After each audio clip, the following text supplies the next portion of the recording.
Yo, what's the word? This is RMB Justize, man. I wanted to tap in with y'all and give y'all 5 records that either inspired me or influenced me. Let's get into it. 5, I'm gonna go on the jazz side. I'm gonna go with Duke Ellington in a sentimental mood. Of course, I'm making a lot more jazz material now, and that was one of the first songs that just got me into it. Also, one of the first jazz samples I ever chopped. Just the way the chord progressions are, the mood it puts you in, and it takes you through a roller coaster without any words.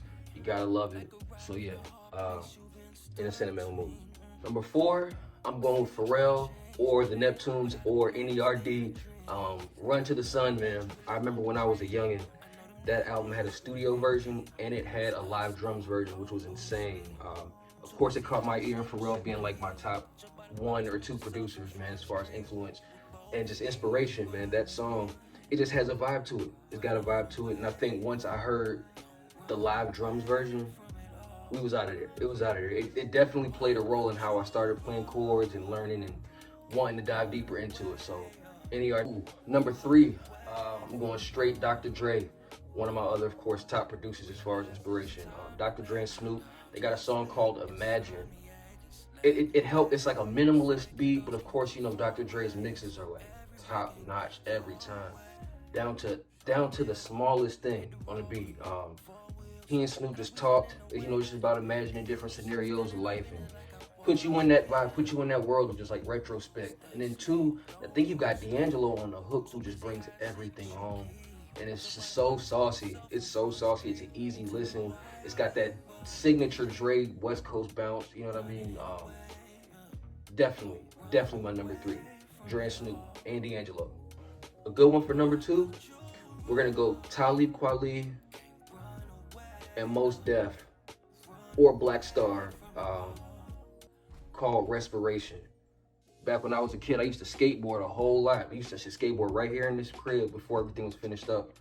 And that was like my background music when we would try to make skate videos. You know what I'm saying? Me and my boy. So it just got me into it as I grew older and started making beats. It started getting more into digging samples, some of my pop's old records, and then just samplers and boom bap, all the way to now to like lo-fi material, man. It definitely played a role. It's a storyteller, you know, you gotta love storytelling hip hop.